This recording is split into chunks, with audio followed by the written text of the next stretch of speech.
자, 또 우리가 올빼미 모의고사 자 3회 같이 점검하도록 하겠습니다.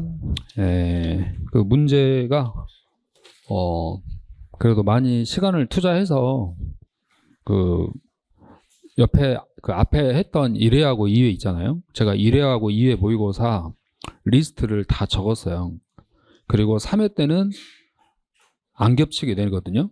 여러분이 1회하고 2회하고 3회만 잘 풀어보셔도 전체적으로 그 좀 실력 향상이 됩니다. 특히 강론 같은 경우는 지금 전혀 안 겹치게끔 되고 있거든요. 그래서 점수를 떠나서 지금 아직 그 시험이 많이 남았잖아요. 내년까지는. 그래서 그 남은 시간 기존에 했던 내용에 너무 정체되어 있지 않고 그래도 조금 뭔가 뚫고 나갈 수 있는 그런 좀 그 추진력을 좀 받으셨으면 좋겠다 라는 측면이고, 자 1번부터 가겠습니다. 경찰의 기본적인 임무. 그 임무는 꼭 물어보죠. 1번 오늘날 복지국가적 행정. 보통 이걸 최근에 사회적 법치국가라고 하죠. 국가의 개입이 활발해지고 있다. 근데 이때 그 사회적 그 법치국가 시대 때 우리 경찰의 수단은 권력적 수단이 필요하다, 비권력적 수단이 필요하다, 비권력적 수단이 더 확대된다. 이렇게 답을 해 주셔야 되고, 자 1번은 시대적 요청에 따라 경찰 개입 청구권 인정. 이게 이제 공권의 성립이죠. 두 번째, 사유재산의 보호, 개인의 권리 보호는 최종적이다, 잠정적이다? 잠정적이라고 하셔야지 최종적이라고 하시면 안 돼요. 우리는 공익보호가 우선입니다. 자, 다만 개인의 법익도 개인의 권리와 법익을 보호하는데 그 최종적인 판단은 법원이 하는 거고, 우리는 자 잠정적인 보호에 국한된다. 그리고 3번에 가시면 그 내용을 꼭 정리하셔야 되는 내용 요 이렇게 묶어 주셔가지고, 요게 추상적 위험이에요. 추상적 위험. 알았죠? 자, 우리 그 보행자 통행이 거의 없는 밤 시간에 위험이 있어요, 없어요? 없죠.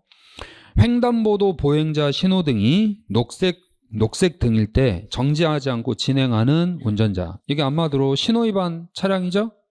그 신호위반 차량에 대해서 단속이 정당화될 수 있느냐? 있다. 그 이유인즉슨 공공안녕을 보호법익을 하는 도로교통법을 침해했기 때문인데, 이게 법질서의 불가침을 침해했기 때문입니다.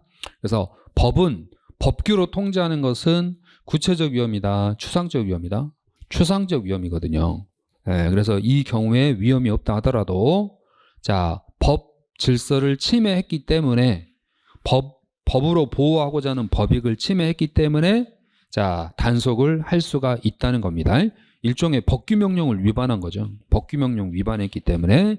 자 4번, 우리 그 외관적 위험은 민형사상 책임을 물을 수 없다, 이렇게 해야 돼. 민형사상 책임을 물을 수 있는 것은 바로 오상위험이에요. 오상위험. 더불어서 공공의 필요에 의한 특별한 희생에 해당할 때 국가는 손해배상이다, 손실보상이다? 손실보상이 되겠죠. 그래서 틀린 곳이 두 군데입니다. 외관적 위험으로 갔을 때는 민형사상 책임을 물을 수가 없는 거죠. 다만 손실보상은 가능해질 수가 있겠죠. 이렇게 풀어줘야 되거든요. 외관적 위험은 적법이니까 민형사상 책임은 물을 수 없고, 다만 특별한 희생이 있었을 때 손해배상의 책임이 발생할 수 있다. 이렇게 마무리해 주시고, 자 2번 명백하고도 현존하는 위험인데요. 자 명백하고 이 명백하고는 정도가 되겠습니다. 정도. 이걸 다른 말로 그 직접적 위험이라고 하죠. 직접적 위험. 명백하고 자 현존하는 위험이 위험인데 이게 근접성이 되겠습니다. 그러니까 다른 말로 표현하면 급박함이에요. 급박함. 그러면 명백하고도 현존하는 위험이 있을 때 국가가 개입할 수 있다. 자, 이건 딱 두 개밖에 없어요. 살수차하고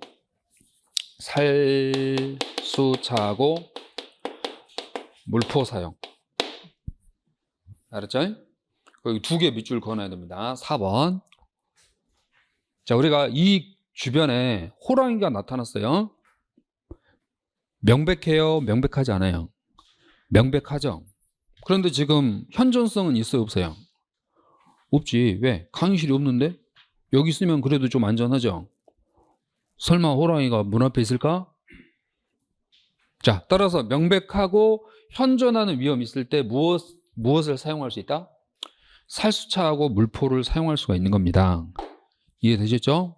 자, 그런데 여기 현존하는 위험.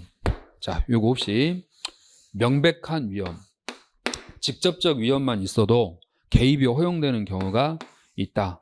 국가보안법상 차량, 고무죄, 그리고 해산명령이 되겠습니다. 집회 시위에 있어서 경찰의 해산명령의 대상은 무슨 위험이 있으면 된다? 명백한 위험, 즉 직접적인 위험만 있으면 된다. 뭔 뜻인지 이해되죠? 자, 요 두 가지는 요걸 필요로 하지 않습니다. 이 두 가지 모두를 필요로 하는 경우는 요거. 이해했죠? 자, 그러면 이 명백하고 현존하는 위험의 원칙은 미국 연방대법원에서 언론 출판의 자유를 제한하는 기준으로 판시됐다. 왜냐하면 언론 출판의 자유는 헌법상 보장되어야 할 권리죠. 그럼에도 불구하고 조화를 이루어야 된단 말이야. 그래서 국가가 이 언론사나 출판사를 단속을 해야 돼요. 국가에 대한 비난에 대해서 개입을 해야 돼요. 그럼 국가에 대한 비난의 정도가 어느 정도 있을 때까지 기다려줘야 돼. 명백하고 현존하는 위험이 있을 때 비로소 언론과 출판물에 대한 제한이 정당화된다는 거죠.